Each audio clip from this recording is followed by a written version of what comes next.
Everyone thought they knew what happened to Summer Wells. The internet detectives had it all figured out. The YouTube sleuths had their theories. The Facebook groups had their suspects. And they all agreed on one thing. The parents did it. Except there was a problem. A big problem.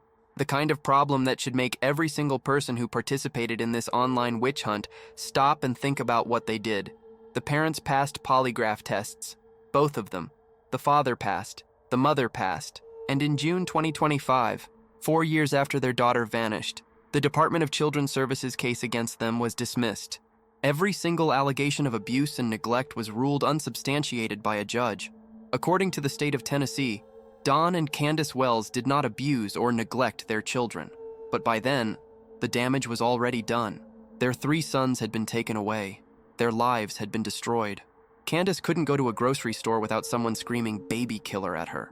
Don had to leave the state just to find work because no one in eastern Tennessee would hire him.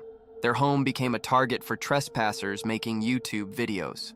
Their every word, every gesture, every moment of grief was analyzed, dissected, and used as evidence against them by people who had never met them, never been to their home, never spoken to investigators, never seen the actual evidence. And while the world was busy destroying this family, while millions of people were pointing fingers and making accusations and feeling absolutely certain they had solved the case from their living rooms, the real question went unanswered. If the parents didn't do it, then what actually happened to Summer Wells? And more importantly, while everyone was focused on the wrong people, was the person who actually took Summer getting away with it? Because here's what makes this case different from every other missing child story that captured the internet's attention. This isn't a case where the parents were eventually arrested. This isn't a case where the evidence pointed in one clear direction. This is a case where 21,000 tips were called in, where more than 1,000 people were interviewed, where 77 agencies from 5 different states conducted one of the most extensive searches in Tennessee history, covering over 3,000 acres of rugged Appalachian terrain with helicopters and drones and cadaver dogs and dive teams, and they found absolutely nothing. No body, no clothing, no evidence of what happened. Just a 5-year-old girl who walked into her house to get toys and vanished in what couldn't have been more than 60 seconds. 60 seconds. Think about that. That's how long it takes to walk from one room to another. That's how long it takes to pour a glass of water. That's barely enough time to tie your shoes. And in that impossibly short window of time, Summer Wells disappeared from a house that had her mother outside, her brothers inside, her grandmother on the property, and multiple dogs that would bark at any stranger who approached. How do you vanish in 60 seconds from a house full of people? How do you leave no trace? How do you disappear so completely that 4 years of intensive investigation can't find a single solid lead? The answer is, you probably don't. Not on your own. Not as a 5-year-old child. Which means someone took her. Someone had to have taken her. But if it wasn't the family, if it wasn't the people everyone spent 4 years accusing, then who was it? And while everyone was so busy being absolutely certain the parents were guilty, did the real perpetrator slip away unnoticed? Let's go back to the beginning. June 15th, 2021. Rogersville, Tennessee, Hawkins County. The kind of rural area where everyone knows everyone, where houses are separated by acres instead of fences, where the landscape is beautiful and unforgiving, steep mountains covered in dense forest, the kind of terrain that swallows things and doesn't give them back. Summer Wells lived with her parents Don and Candace, her 3 older brothers, on Ben Hill Road in the Beach Creek community. It was a Tuesday, a normal summer day, the kind of day that should have been unremarkable, the kind of day that should have ended with a 5-year-old going to bed in her own room, safe and sound. That morning, Summer went with her mother Candace and her grandmother Candace Harrer to run errands. They went to Walgreens, normal stuff, picking up things they needed. Then they decided to go to Warriors Path State Park. It was hot. Summer wanted to swim. They weren't planning to go, but it was one of those spontaneous decisions parents make on summer days. Let's go to the park. Let's let the kids swim for a while. They went to a cove just south of the park's horse stables. Summer swam. She played in the water. Her mother filmed her.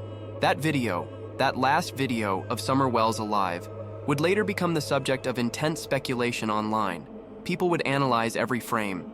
They would claim they saw evidence of something sinister.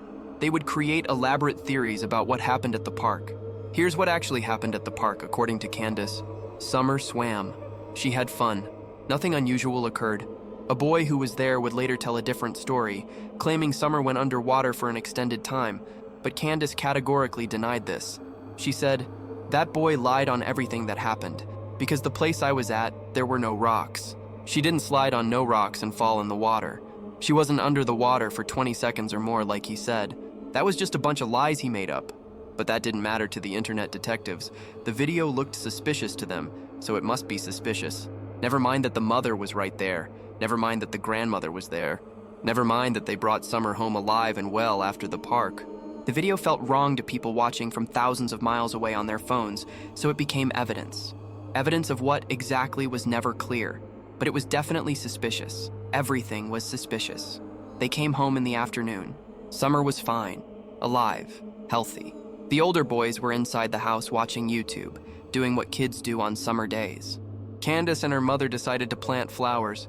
It was hot outside, but they wanted to get it done. They knew the boys wouldn't help, but Summer would. Summer always wanted to help her mother. Candace called for Summer, "Come help us plant flowers."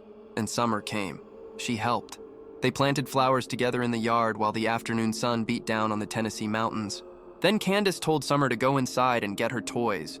They could play while they finished the planting. Summer went inside. She walked through the door of her home, into the house where her brothers were watching videos, where her father would be home soon, where her toys were waiting. She never came back out.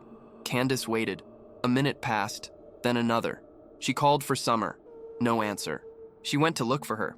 Summer wasn't in her room, wasn't with her brothers, wasn't anywhere in the house that Candace could find. She asked the boys if they'd seen Summer. They said she hadn't come inside, as far as they knew. But she had to have come inside. Candace had watched her go through the door. Now, Candace started to worry. Summer never wandered off. Never. She was always close to her mother.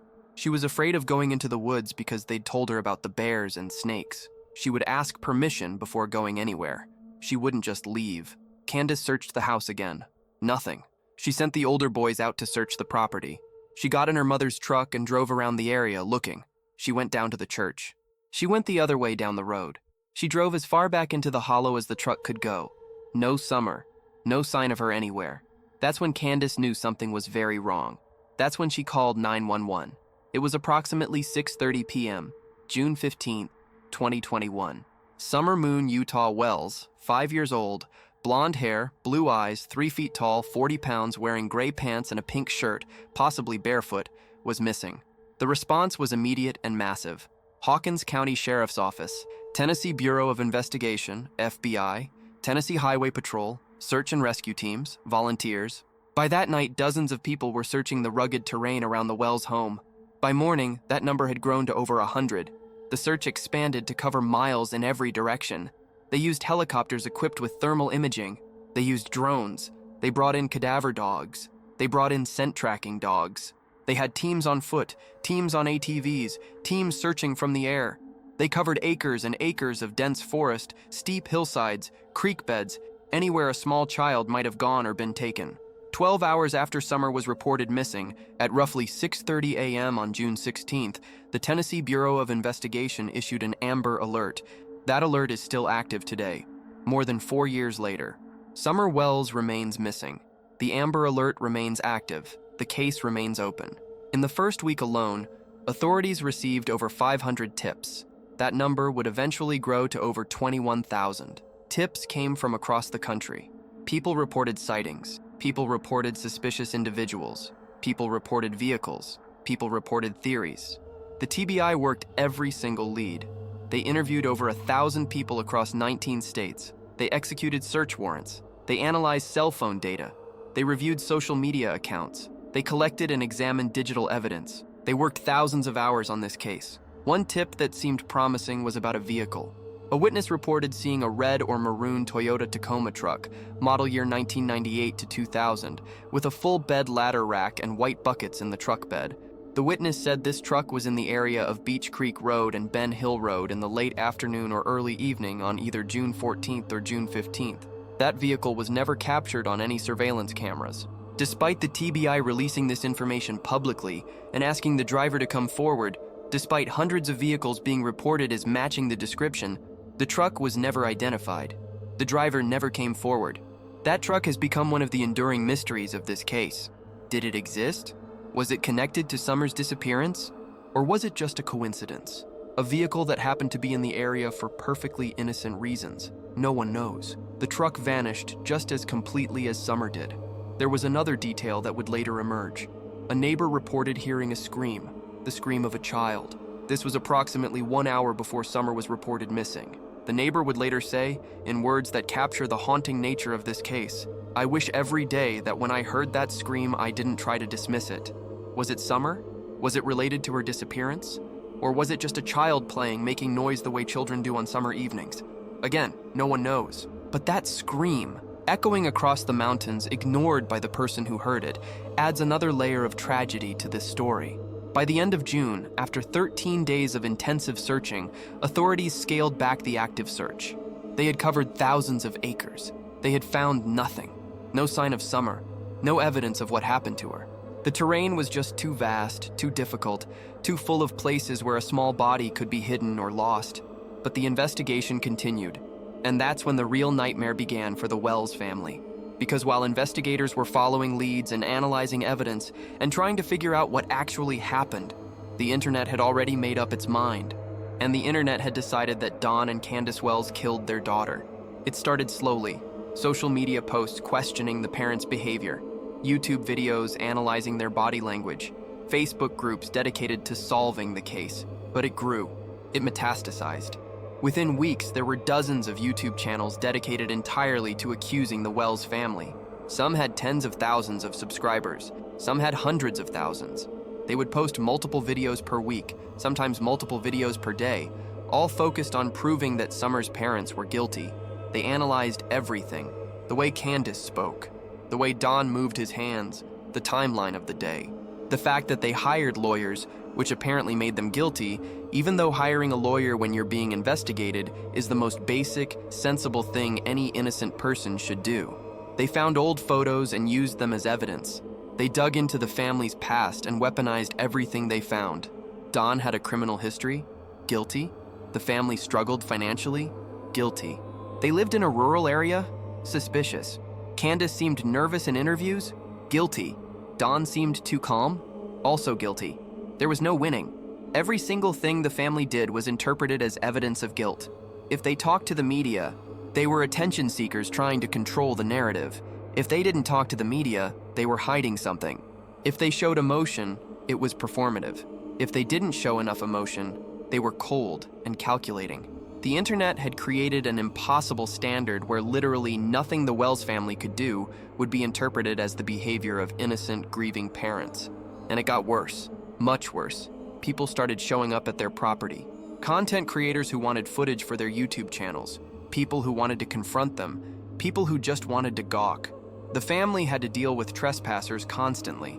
In December 2021, Candace reported to police that 6 people, including individuals using the internet pseudonyms Molly Golightly and Andrew Griffin, came onto their property making videos of their residence. When Candace went to the store, people would recognize her and scream at her. "Baby killer!"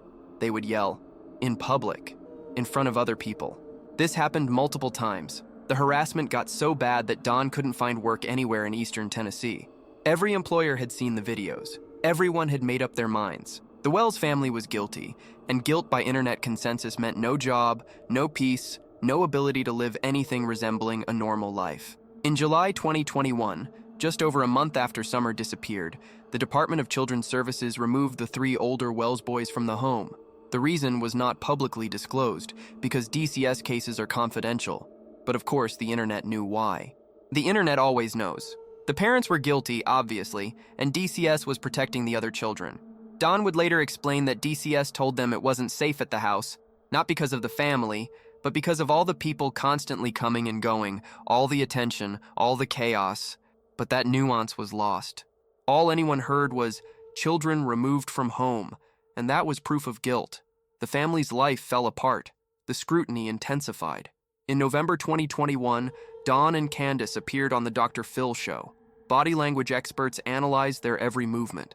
Candace, overwhelmed and distraught, walked out in the middle of the interview. Of course, the internet knew what that meant. She walked out because she was guilty. Innocent people don't walk out of interviews. Never mind that she might have been dealing with emotions no parent should ever have to face, being interrogated on national television about her missing child while millions of people had already decided she killed that child. The body language experts, by the way, were Scott Rouse and Greg Hartley, professionals trained alongside the FBI, Secret Service, and Department of Defense. Their assessment, after carefully studying Don Wells, he didn't appear to be involved in Summer's disappearance. His body language, his responses, his behavior, none of it indicated guilt or deception. But that didn't matter to the internet. The experts were wrong, or they were paid off, or they were naive. The internet knew better. Both Don and Candace submitted to polygraph examinations. Both passed. Polygraphs aren't perfect, but they're a significant data point. Both parents passed. But again, the internet had explanations. Polygraphs can be beaten. Psychopaths can pass polygraphs. The tests must have been administered incorrectly. There was always a reason to dismiss any evidence that contradicted the predetermined conclusion. The harassment continued for years. Don was arrested in October 2021 for DUI. The internet celebrated. See? Criminal. Guilty. Never mind that a parent dealing with the worst trauma imaginable might make terrible decisions. Never mind that grief and stress can lead to destructive behavior. Never mind that a DUI, while serious and wrong, has nothing to do with whether he harmed his daughter. In January 2022, there was a domestic dispute at the Wells home. Candace reported to police that Don had grabbed her by the throat during an alcohol-fueled argument. The internet saw this as confirmation of everything they believed: violent, abusive, guilty. The family was falling apart under the weight of scrutiny and grief and accusation, and every crack was used as evidence. In February 2022, Hawkins County Sheriff Ronnie Lawson told the media that the Wells family was not cooperating right now with the investigation. That statement made headlines. The family had lawyered up and stopped cooperating. More proof of guilt, the internet agreed. But Candace's mother, Summer's grandmother Candace Harrer, pushed back. She said they hadn't lawyered up in the way people assumed. She said, "If law enforcement wants to talk to me, TBI wants to talk to me, they have my phone number." The family wasn't refusing to talk.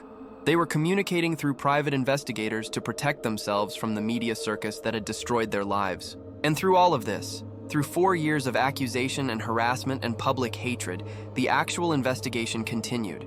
The TBI kept working leads. They kept following tips. They kept searching.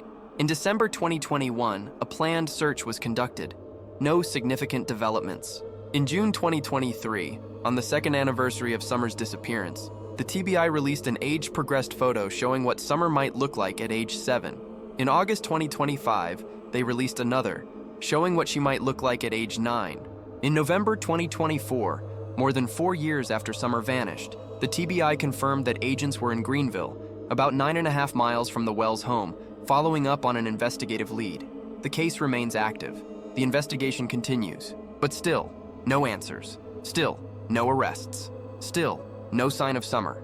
And then, in June 2025, something happened that should have been headline news. Something that should have made every single person who participated in the online mob stop and reconsider what they'd done.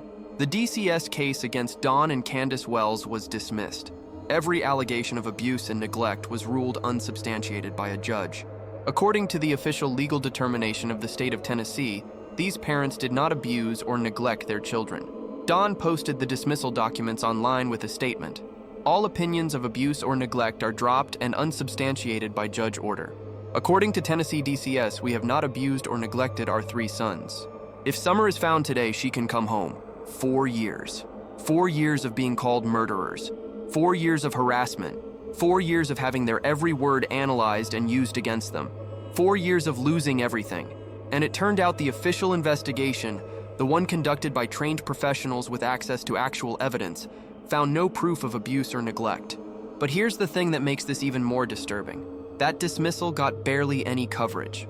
The YouTube channels that had spent years making videos accusing the family didn't issue corrections.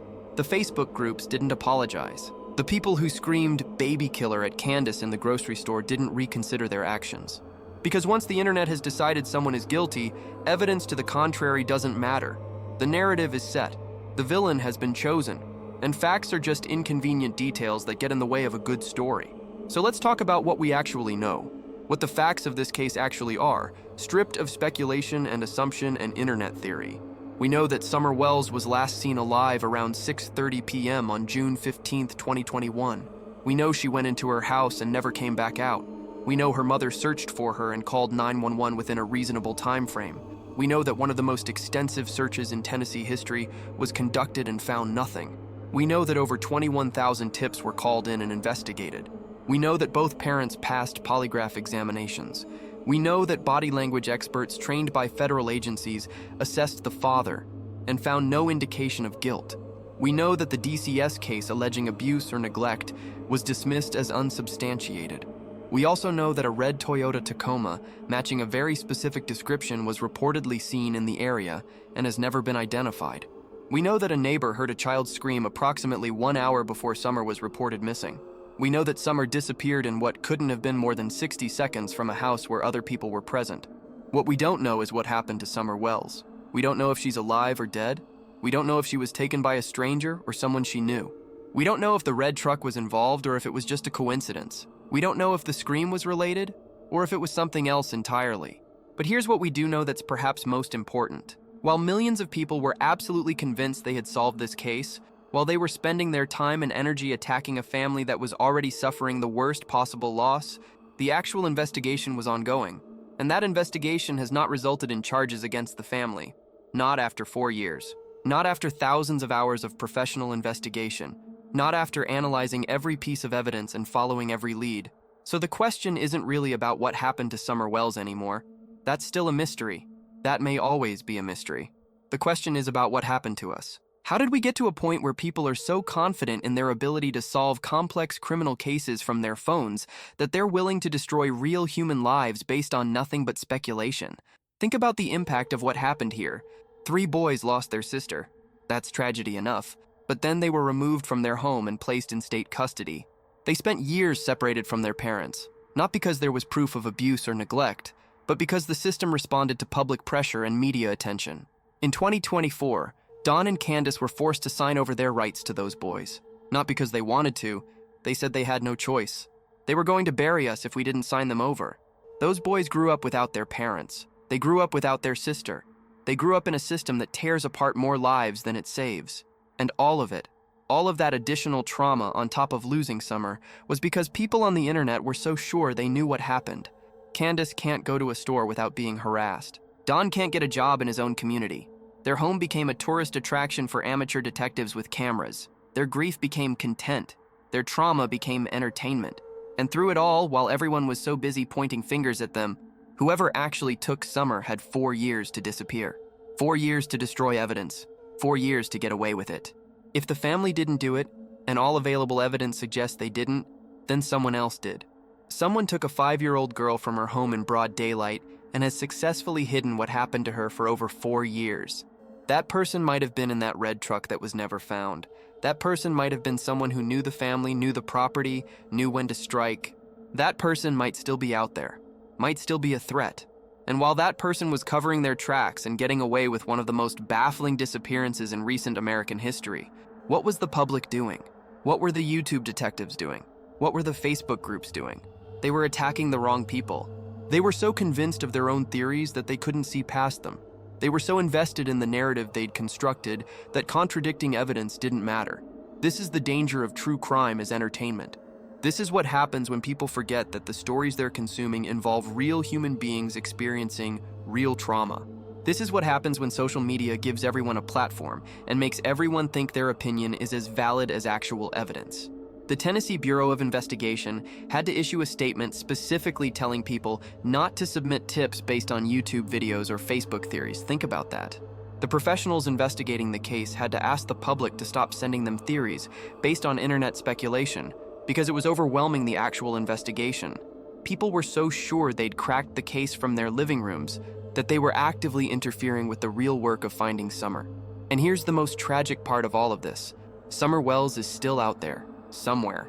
Maybe alive, though, with each passing year that becomes less likely. Maybe dead, her body hidden in the vast wilderness of the Tennessee mountains. Maybe taken far away, living under another name, not even remembering who she used to be. We don't know. And we may never know. But what we do know is that the public's rush to judgment didn't help. The internet mob didn't solve anything. The YouTube detectives didn't crack the case. All they did was make it worse. All they did was add to the trauma. All they did was give whoever actually took Summer more time to cover their tracks while everyone was looking in the wrong direction. Don Wells still believes his daughter was kidnapped. He thinks about the drug activity that was happening in the area at the time. He thinks about all the possibilities that weren't seriously explored because everyone was so focused on the family. He says he and Candace talk about it constantly, bouncing ideas off each other, trying to figure out what they might have missed. But after 4 years, they have no new answers. He works in Arkansas now, in construction, because he can't find work in Tennessee. The family has been scattered. The boys are in state custody, though with the recent dismissal of the DCS case, there's hope they might be returned. Don says their eldest son, Josie, might come home. They want him there for the 4th anniversary of Summer's disappearance. They want their family back together, or at least as together as it can be with Summer still gone. When asked if he expects to see his daughter again, Don said, "Eventually. I don't know about in this life, but eventually, yeah. That's what this has done to him. The hope is gone. The expectation of a reunion in this world has faded. All that's left is faith that maybe, someday, in whatever comes after, he'll see his little girl again." Candace struggles more visibly. Don says she's still having a hard time. The emotional toll of losing your child is unimaginable. The emotional toll of losing your child while the entire world accuses you of killing her is something else entirely. Something that shouldn't happen. Something that should make all of us reconsider how we engage with these cases. The Hawkins County Sheriff's Office, the TBI, the FBI, they all continue to work the case. They follow up on leads as they come in. In November 2024, they were investigating something in Greenville. They wouldn't provide details, but the investigation remains active. They haven't given up, but they also haven't found anything that brings them closer to answers. Meanwhile, Summer would be 9 years old now. She'd be in elementary school. She'd have lost teeth and grown new ones. She'd be reading chapter books.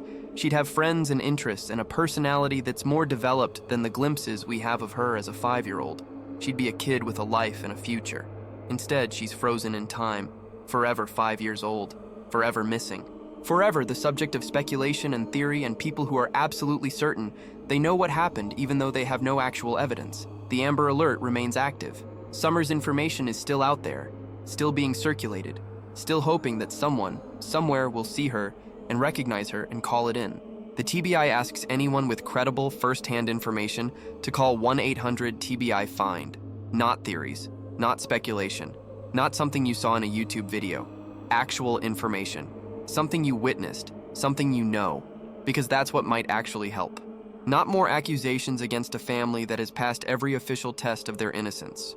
Not more YouTube videos analyzing body language. Not more Facebook posts convinced they've solved it. Actual information from someone who actually knows something. So what's the lesson here? What should we take away from the Summer Wells case? It's not that we've solved what happened to her because we haven't. It's not that we know who took her or where she is because we don't. The lesson is about us, about how we consume these stories, about what we do with the information we're given. The lesson is that being confident and being correct are not the same thing. The lesson is that having a theory doesn't make you an investigator. The lesson is that real people are suffering on the other end of your comments and videos and posts. The lesson is that maybe, just maybe, we should wait for actual evidence before destroying someone's life. The internet was wrong about the Wells family. Completely, demonstrably wrong. They passed polygraphs. The DCS case was dismissed. Body language experts found no indication of guilt. 4 years of investigation by trained professionals has not resulted in charges. But the internet had already decided. And once the internet decides, it doesn't matter what the facts say. This case should haunt everyone who participated in that rush to judgment. Not because they should feel guilty, though maybe they should, but because next time, it might be you. Next time, it might be your family facing accusations from millions of people who are absolutely certain of things they have no actual knowledge of. Next time, you might be the one screaming for people to look at the evidence while they ignore you because they've already made up their minds. Summer Wells deserves justice. She deserves to be found. She deserves answers. But so does her family. They deserve to not be vilified for a crime no one has proven they committed. They deserve to grieve without being called murderers. They deserve to have their other children back. They deserve to live their lives without constant harassment and accusation. And maybe the best way to honor Summer, the best way to actually help this case, is to stop pretending we know things we don't know. Stop creating content that accuses people without evidence. Stop feeding the machine that turns tragedy into entertainment. Stop being so confident in theories based on nothing but gut feelings and suspicion. Because while we were all so busy being wrong about this case, Summer stayed missing. And whoever took her had 4 years to disappear. 4 years while the world looked in the wrong direction. 4 years that we can't get back. If you have actual information about Summer Wells, call the Tennessee Bureau of Investigation at 1-800-TBI-FIND. If you saw something, if you know something, if you have real, credible, first-hand information, not a theory, not a hunch, not something you piece together from videos, something real. And if you don't have actual information, then maybe the best thing you can do is stop adding to the noise. Stop making videos. Stop writing posts. Stop analyzing and speculating and accusing. Just stop. Let the professionals do their job. Let this family grieve. Let Summer have a chance of being found by people looking in the right direction instead of the wrong one. Everyone got the Summer Wells case wrong. The question is whether we learned anything from being wrong. Whether next time we'll wait for evidence before ruining lives. Whether we'll remember that confidence isn't the same as truth. Whether we'll treat these stories as what they actually are. Real tragedies involving real people, not entertainment for our consumption. Summer Wells is still missing. The Amber Alert is still active. The investigation continues. And somewhere out there, a family that lost everything is trying to rebuild while the world that destroyed them has mostly moved on to the next case, the next theory, the next opportunity to play detective with other people's lives. Maybe it's time we all stopped playing detective and started being human beings instead.